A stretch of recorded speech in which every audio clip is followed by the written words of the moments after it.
Halo semuanya, selamat datang kembali di channel ini. Di era modern yang serba cepat ini, kekuatan sebuah negara tidak lagi semata-mata ditentukan oleh kekuatan militer atau cadangan minyaknya. Ada elemen baru yang diam-diam membentuk fondasi kekuatan global, dan itu adalah mineral kritis. Yap, kalian tidak salah dengar.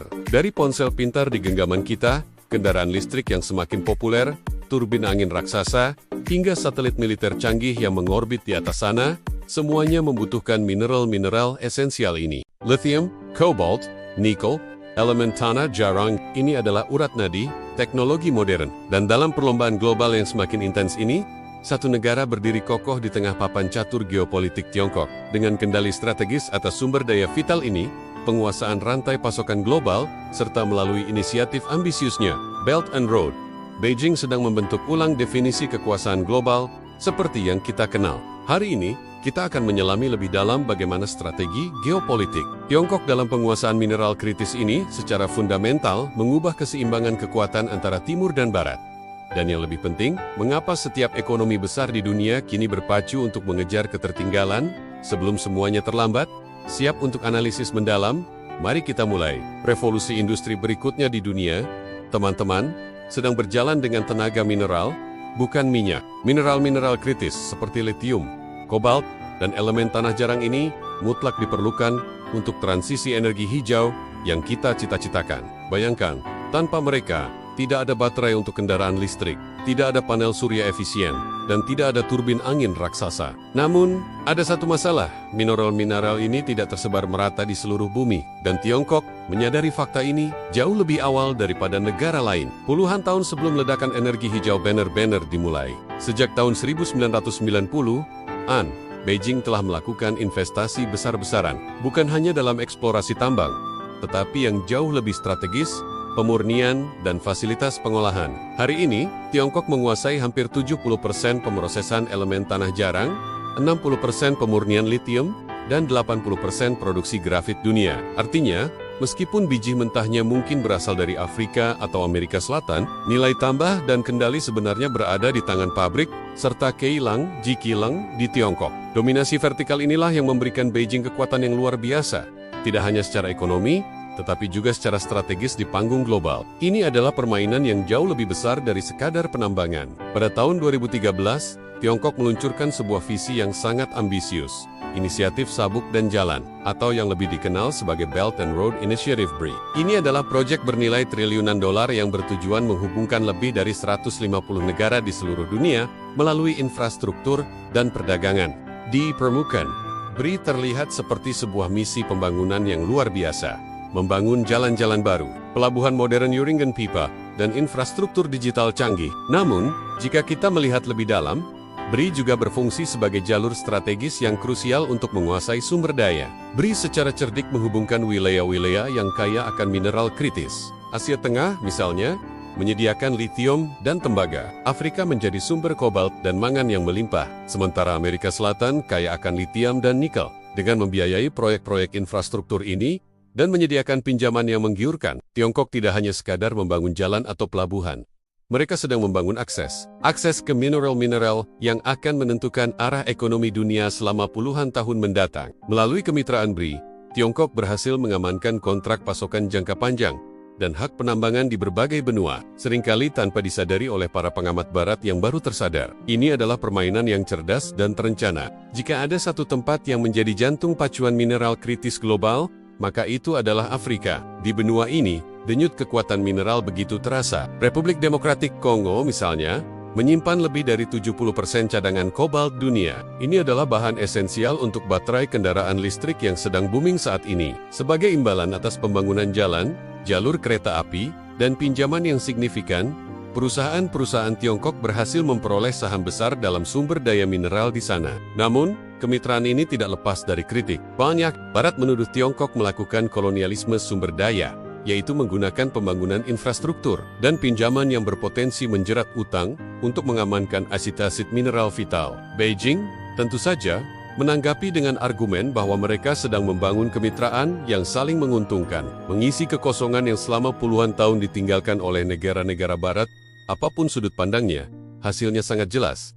Tiongkok kini memegang posisi yang sangat dominan dalam lanskap pertambangan Afrika. Mereka membentuk rantai pasokan global dari hulu, di mana mineral ditambang, hingga ke hilir, di mana mineral diproses dan digunakan.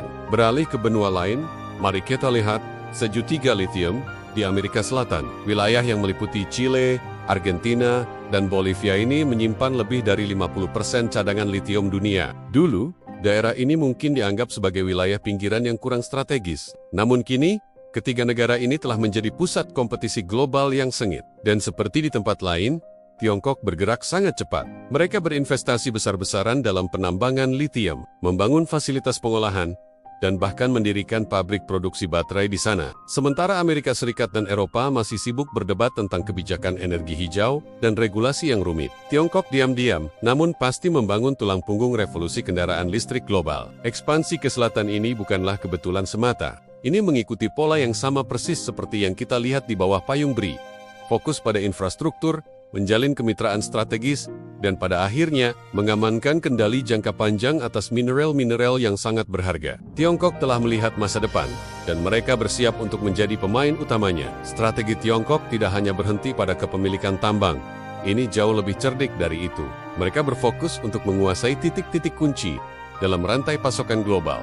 Dari pemurnian elemen tanah jarang yang sangat kompleks hingga pembuatan komponen baterai paling dasar, Tiongkok mendominasi tahap tengah midstream dari rantai pasokan. Ini adalah bagian yang paling sulit, paling mahal, dan paling bernilai dari seluruh proses. Penguasaan ini memberikan Beijing pengaruh strategis yang luar biasa, tanpa harus menggunakan kekuatan militer atau bahkan sanksi ekonomi. Bayangkan, jika ketegangan dagang memanas, Tiongkok bisa saja membatasi ekspor mineral-mineral vital ini, seperti yang pernah mereka lakukan terhadap Jepang pada tahun ke-2010. Jika itu terjadi, harga global bisa melonjak dalam semalam, menyebabkan kekacauan di pasar dunia. Ironisnya, Barat kini sangat bergantung, bukan lagi pada minyak dari Timur Tengah, melainkan pada mineral yang diproses di Tiongkok. Memang, upaya diversifikasi sedang digalakkan, dari Kanada hingga Australia. Namun, membangun kapasitas pemurnian baru membutuhkan waktu puluhan tahun, modal yang sangat besar, dan seringkali menghadapi kompromi lingkungan yang sulit. Ini adalah posisi yang sangat rentan bagi negara-negara Barat.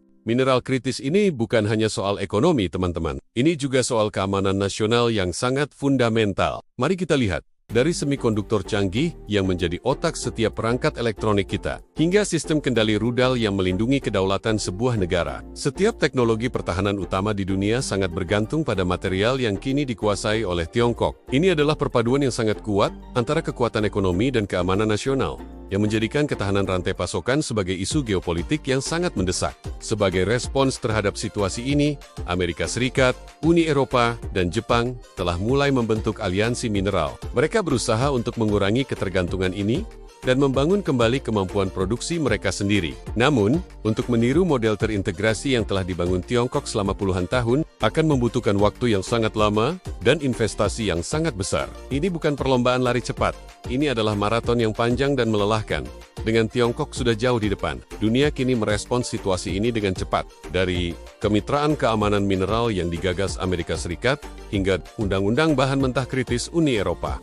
Strategi-strategi baru mulai bermunculan. Tujuannya jelas, mengurangi ketergantungan pada Tiongkok. Sementara negara-negara Barat sibuk merumuskan strategi, Beijing justru memperkuat posisinya. Mereka memperdalam kerjasama dengan blok BRICS, memperluas hubungan dengan negara-negara di Afrika, dan bahkan mendorong sistem pembayaran digital berbasis mineral di bawah kerangka BRI. Ini bukan hanya tentang mengamankan sumber daya, ini tentang membentuk kembali tatanan ekonomi dan geopolitik global. Dunia bergerak menuju multipolaritas, dan Tiongkok jelas ingin menjadi salah satu kutub utama dalam struktur baru ini, dengan mineral kritis sebagai fondasi kekuatannya. Abad ke-20 dibentuk oleh minyak dan baja, oleh kekuatan industri raksasa dan perang minyak. Tapi abad ke-21 itu akan dibentuk oleh litium, kobalt, dan elemen tanah jarang. Dan yang lebih penting, oleh negara-negara yang berhasil menguasai dan mengelola mineral-mineral ini. Dominasi Tiongkok dalam rantai pasokan mineral kritis bukanlah sebuah kebetulan. Ini adalah desain strategis yang telah disiapkan dan dieksekusi dengan cermat selama puluhan tahun. Ini adalah bagian integral dari papan catur geopolitik yang luas, yang menyatukan energi, industri, dan pengaruh global saat dunia berlomba menuju masa depan yang hijau dan digital. Dengan kendaraan listrik dan energi terbarukan menjadi sorotan utama, pertanyaannya adalah, Apakah tatanan global akan beradaptasi dan menemukan cara untuk menyeimbangkan kekuatan? Atau akankah kita semua hanya bergerak mengikuti irama yang dimainkan oleh Beijing? Ini adalah pertanyaan krusial yang akan menentukan arah masa depan kita bersama. Terima kasih banyak sudah menyimak analisis mendalam ini. Saya harap kalian mendapatkan wawasan baru tentang bagaimana mineral kritis membentuk lanskap geopolitik dunia. Jika kalian menikmati konten seperti ini, jangan lupa untuk tekan tombol suka, tinggalkan komentar di bawah, dan tentu saja, subscribe ke channel ini agar tidak ketinggalan video-video menarik lainnya.